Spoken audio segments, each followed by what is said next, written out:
our All-American Strawberry Clouds. Okay. We're going to start by melting some white chocolate chips. And this is a cup of white chips. I'll just go ahead and stick that in the microwave. Okay.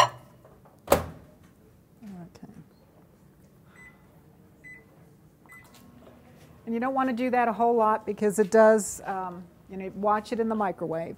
In the meantime, you're going to take your chow mein noodles, and that's just this, and put that in some muffin papers. Now, I realized I did not have a big muffin. Can everybody see? Do I have to be over here? Can everybody see? Okay. I'll work here then. I didn't have a big muffin pan. Okay.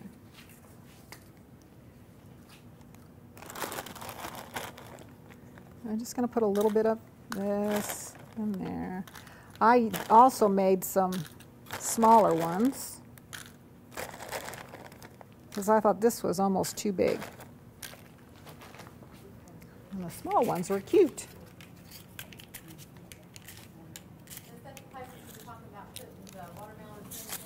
Yes, because this would fit really nice in here. I'll just, and then they could, yeah, then you could pick it up real easy. And you don't want to put as many of the chow mein noodles in the little ones.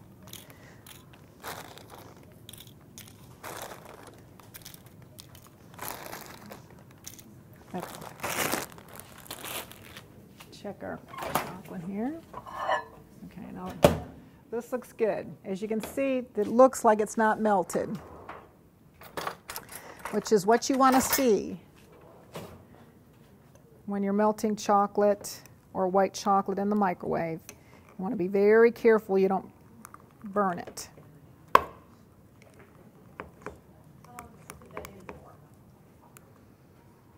I don't know. My microwave has this wonderful feature that it softens or melts chocolate or cream cheese or whatever. If I was doing this at home, which I've got a 30-year-old microwave, I would probably put it in. I would start it out maybe at a minute, maybe at 40 seconds, and then just watch it. Because it's much easier to put it in for another 10 seconds than it is if you put it in for like 3 minutes. You might as well run back over here to Food City and get some more, because you're going to be throwing that out. Right, and stir it up, because like I said, you saw when I pulled this out of here, it did not look like it was melted. So if you go, oh, that's not melted, and stick it back in there for another 3 minutes, you're going to be in real trouble. Okay, that's good. Now we're just going to, this isn't quite the drizzling consistency. Sometimes, if you're using, since these are, I did use regular chocolate chips on these. When I'm doing this, I like to use the candy coating. It's a little bit smoother. It's already, it probably has a little bit of shortening in it or whatever. And you could add a little bit of shortening to this to help, but the directions did not say to do that. So at this point, I didn't do it.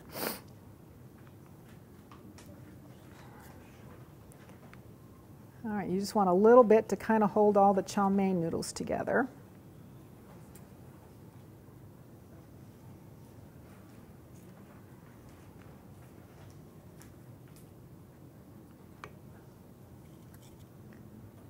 All right, then we need to, and don't ever, when you do this, here's from experience. Don't ever leave your spoon or your knife or whatever in the melted chocolate, especially if you've melted it in the microwave, because then what you've got is a stuck thing, spoon, knife, in your chocolate, and you can't put it back in the microwave. Okay, we're going to save our blueberries. We're going to use some strawberries. Okay, and I've got the whip attachment on here. Can you see inside the bowl? I have to move it all the way over here. I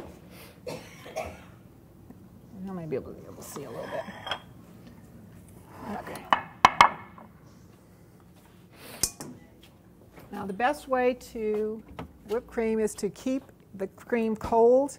And they say you can chill the bowl. I don't know that you have to do that. Okay, so we've got our heavy cream, whipping cream, same difference. I'm going to turn this on.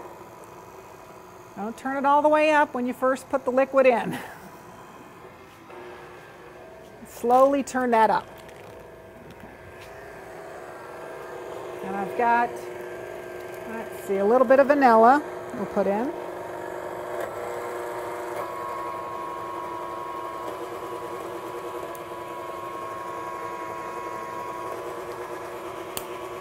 And sugar.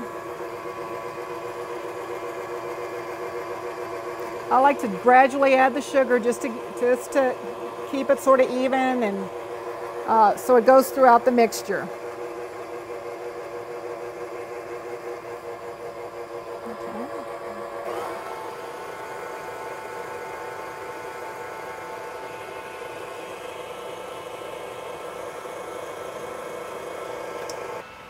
When I whip cream, I like to whip it, especially if we're going to pipe this on our chow mein noodles and our chocolate. So I like to whip it a little bit more than what it says, but you got to be very careful when you do that. And I do it for piping reasons. If you were going to dollop it on there, then you would want it a little bit less whipped. And I've got a pastry bag here with just sort of a star tip, whatever. This is a closed, more of a closed tip. You can use an open tip.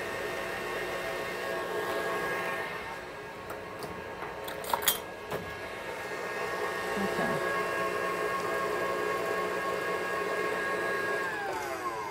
Okay. And you can see this is really stiff. Oh, yeah. And I find that it's still not butter, but I like to put that consistency in a pastry bag. To me, it holds up a little bit better.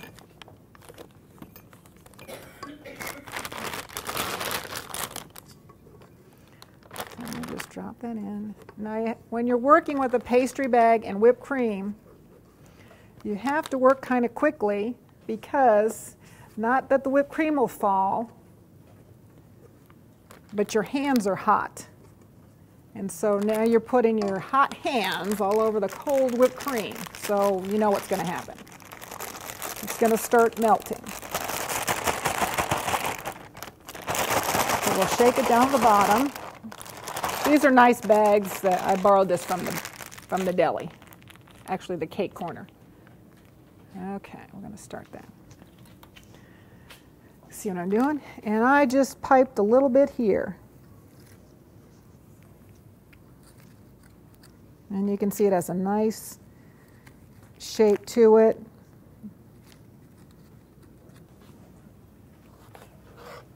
And these were huge strawberries, so I kind of sliced them in half and then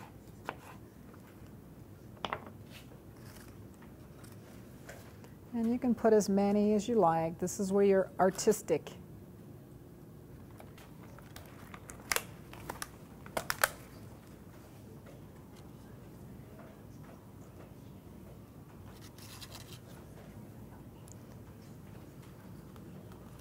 If you wanted to make a bigger one of these and make it a full dessert, I think you could in a nice little stemmed glass, depending on how your party was.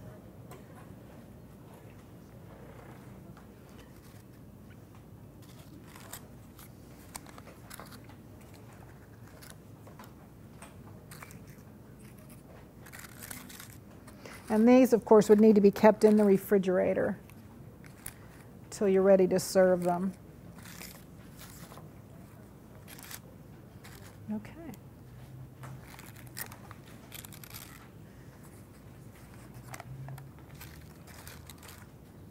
And there we go with our little strawberry, all-American strawberry clouds.